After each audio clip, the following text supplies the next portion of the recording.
Hey guys, it's Andrea from VW Family Farm.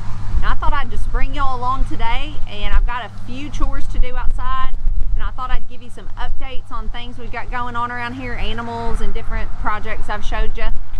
But you may be wondering, why is she wearing one glove? That's weird. Well, let me tell you. I told you I was accident prone, and I really did mean it. I really try hard to be careful. But this morning, I was cooking, getting lunch ready, chopping some vegetables and stuff, and Ben, once I say this, you're gonna know where this is going, but Ben had sharpened a knife to carve the turkey at Thanksgiving, and he told me when he did it, he said, this knife is really sharp, please be careful. So I've used that several times since then, and I've really been careful. And I actually thought this morning, man, this knife is chopping these onions awesomely. I'm gonna get him to sharpen some more of my knives. Turned around, I wash all my dishes by hand, so I plopped it in the dishwater. Let me just say, hot soapy dishwater that gets your skin soft and then a razor sharp knife in the water is a bad combination. So I will never put my sharp knives after I've washed down in my dishwater again, because it's soapy and you can't see down in there. I always wash my knives by hand because it dulls them to put them in the dishwasher, but I will take that dish rag right then and wipe it, wash it, and put it over there to drain or put it away. I will never put it in dishwater again because I sliced clean into my finger. I was bleeding terribly. I had to actually set off the car alarm on the truck alarm, I guess you'd say.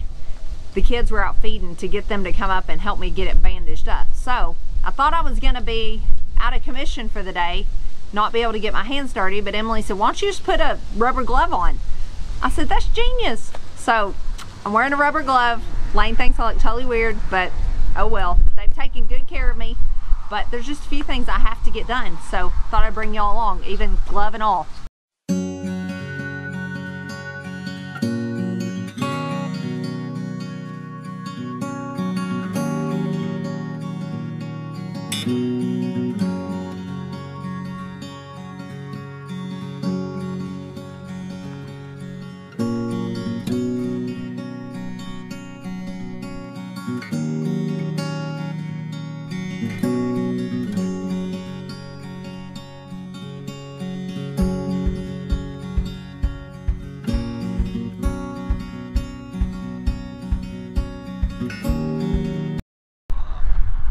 It is windy today. It's cold and windy. We've had another cold front, so I'm going to try to talk loud because I don't know how well y'all can hear me over this wind, and I apologize if this wind is noisy.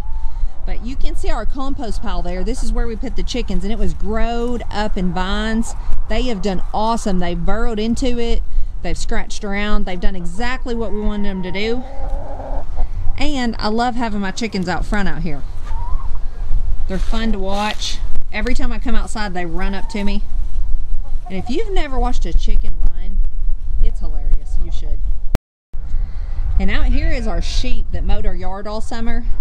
They're in just the pasture for the winter. They're out here with the goats hanging out. That was definitely a big success, having them mow the yard. Saved a ton in gas money, saved a ton of time. And I just really like sheep. And here is Katie. Y'all met Katie on one of our first videos. She's kind of in timeout right now because she's way too rough with the baby goats. She doesn't bite them or anything. She just wants to roll them around and play with them, and they don't like it. But she's a good girl, aren't you? Aren't you? I don't know if I've ever told y'all this, but when I was in 4th grade, I got attacked by a Doberman. It was my friend's family dog, and it had never attacked anyone before, but it just out of the blue attacked me and scratched my face, clawed my face up, bit me, knocked me to the ground, was rolling me all over the ground, and the dad of the family had to come out and actually get the dog off of me, and he wound up having to put me on top of their car to get the dog to stop attacking me. And it pretty much scarred me for life. I've been afraid of big dogs ever since. It's something like that never leaves you. You never feel like you can let your guard down with a larger animal like that. But Katie has really helped me a lot because she's a big girl. and she's just sweet and loving, and she's really helped me overcome a lot of fear, I guess you'd say. Okay, here's my little herb bed that you saw me and Emily plant late summer. The cabbages are still growing. It's really getting cold here, so I'm hoping I'm going to get cabbages off these. Still got parsley and sage and things like that. And this is the bed that we cleaned the sweet potatoes out of. I've got more cabbages. I've got some collards. I've got some Swiss chard here and over there. This bed's doing pretty well. I've got kale. It's still doing good. And I've got some broccoli, and it's actually putting on little heads of broccoli. Got several of those. Okay, I wanted to bring you in the garage and give you a microgreen update. As you can see, I've been eating some of them. So I've cut some of this down on this tray, but there's still a lot of shorter stuff. That was a salad mix, so there's a lot of different seeds in that. Some of them didn't sprout up tall as fast. And I've been eating, these were the sunflower seed sprouts. I love those. This tray, I ran out of seed starting mix, so that's why it's only half full. I've since got some more, but that's why that's like that. This is just another one of the salad mix. I really like it. No, I take that back. This is not the salad mix. That's the sprouting broccoli. I haven't tried it yet. And then this is the mung beans. They didn't do as well. I'm gonna give those a while to get going, and I may give them another try and try to leave the lid on longer for them to germinate better, but I haven't been pleased with those so far. But this sprouting broccoli is amazing. Okay, I wanted to give y'all a greenhouse update. The greenhouse is doing amazing. Okay, you can see we've got quite a bit of lettuce. We've got quite a few peppers. These things are pretty much loaded in peppers. This is all tomato, and it's covered in tomatoes. You can see the bok choy. Some of it's flowering, but it still seems to taste good. More bok choy, more tomato, and right there I've got one red and ripe. Got more bok choy, more tomato plant. The eggplants are coming back to life. Ben cut them back to like nothing, and they're already sprouted back up. It's so humid in here. The screen might be foggy right now. I've cleaned it like 3 times, but that's a good thing. If your greenhouse is not humid, it needs to be. So you need to find a way to add humidity, or just seal it really good so that the sun creates the humidity. But that is the key, we found out. More lettuce sprouting. The kale has come to life in here. It's doing great. The vining spinach, you can see going up his little paracord. It's doing okay. And then let's look at the fish.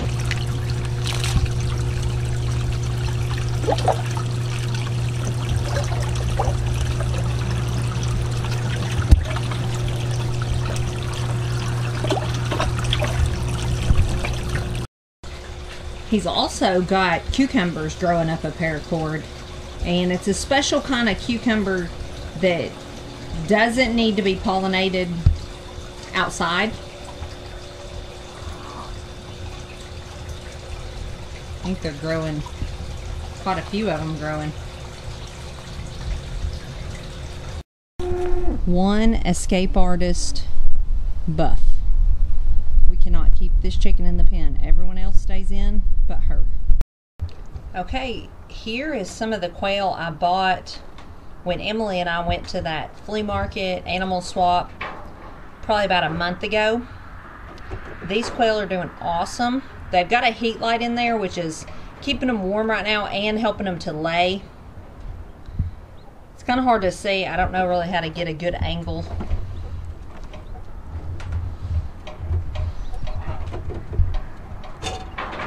They're in like a big, large brooder where we brood chicks. That's just where they're at for right now to keep them warm. And I just love this cat. He just showed up here one day. We have no idea where he came from, but he's so sweet. Aren't you, Bubba?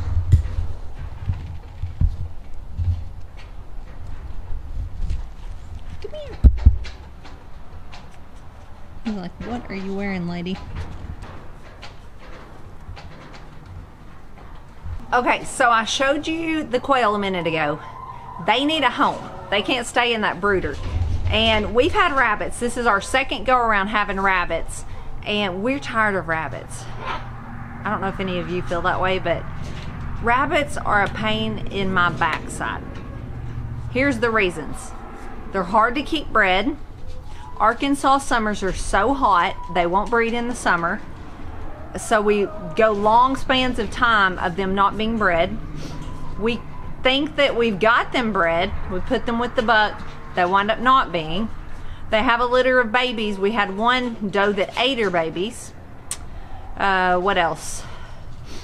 They'll have them and then just kind of abandon them, let them just lay in the cage. We've had all kinds of things happen. Breeding rabbits is not just foolproof and easy or just a quick, easy source of meat for us. Now here's who I think it's awesome for. Someone who doesn't have 15 other types of animal operations going on, rabbits is a great thing. Rabbits is a great place to start a homestead, like chickens and rabbits, maybe a goat. That's a great start.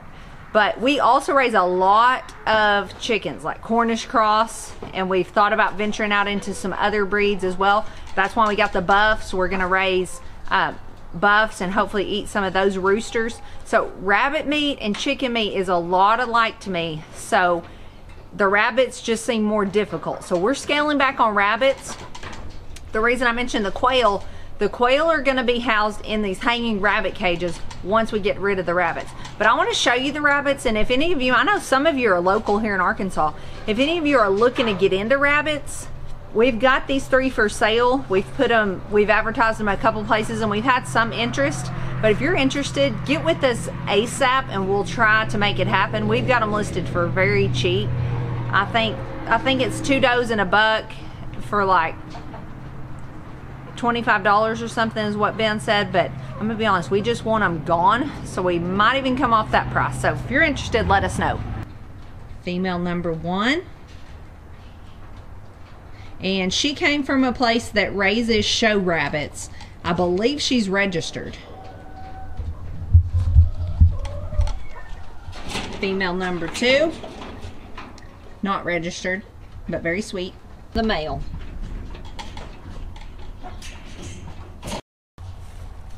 And who doesn't love kittens? Baby kittens. Mama and baby. Look at us. Look here. I love this cat's eyes. Look here. I got a blue one and a green one. Look. Show us your pretty eyes. Yeah, you're so pretty. And that's our baby. All right, so I think y'all can see behind me, that's our original garden, and that is where we showed you fencing in here a while back, and we're gonna feed the hay on it to our cows, to my milk cows, for a couple months. It's working out beautifully. They're standing there eating, so they're fertilizing the ground, they're packing that hay down and feeding the soil. So that's been a really big success. And they just love hanging out in this area. They've got a huge pen, but they hang out in this little bitty area. They just love to pile up in this hay and just laze around. All right, I'm over here. I came across the highway to come check the beef cows and thought I'd bring y'all with me. I'm gonna get out and call them. They'll probably come running as soon as I call and let you guys check them out. I love to come over here and just count them, make sure they're doing okay, and I just love our cows. So I'm gonna take you with me as I go check them. Woo! Come on, cow! Come on! Here they come. They know the call. Usually they'll come running just to the truck. Come on, girls. All right, guys, so I'm back here in my garage and I wanted to give you one final little quick update to end this video. Let me show you what we got going on in here. Okay, so we have some guests here, and I just want to show y'all what's going on. What was Quail for? This is how I hold them. Ben, I don't who are the Quail for? Who are you giving them to? Let me come around here where I can see him. Who are you going to give the Quail to? Andrea? Who'd you bring some Quail to? Or are you going to give them to her? You giving to me? Yeah, Quail. Did you bring your friend Emily some Quail? Okay, Ezra, that's enough. That's really cute. Yeah, he said, oh gosh. They are so cute. He said when he saw that I had Quail in the van, he said, are we going to take my quails to show them to Emily? And I said, no, we're going to give them some Quail. He said, I'm going to give my quails to Emily. So we were so appreciative of them sharing their Quail with us, and I love Quail. They're my new thing that I'm just carried away with. I got those that I showed you earlier, and they're already laying eggs. So we're getting 3 or 4 eggs a day, which is really cool. They're fun little birds to raise, so we're gonna eat their eggs. We've got, I think, 10 females out there. We don't know how many we have in here, obviously, but some of the males are about ready to process, so I'll be showing you that in the next few weeks of us processing the males of those bigger ones outside and how to cook them and all that. If you've got a favorite way you like to cook quail, leave it down in the comments. I'd love to know, because I'm by no means an expert. We will see you on the next video. Our next video coming up is 5 reasons we homestead. We were challenged to do this video. We're gonna shoot it later today. We're excited about it and excited to bring it to you tomorrow, so stay tuned for that. And if you haven't already, subscribe, like this video, leave us a comment, all those things. We appreciate each and every one of you. God bless.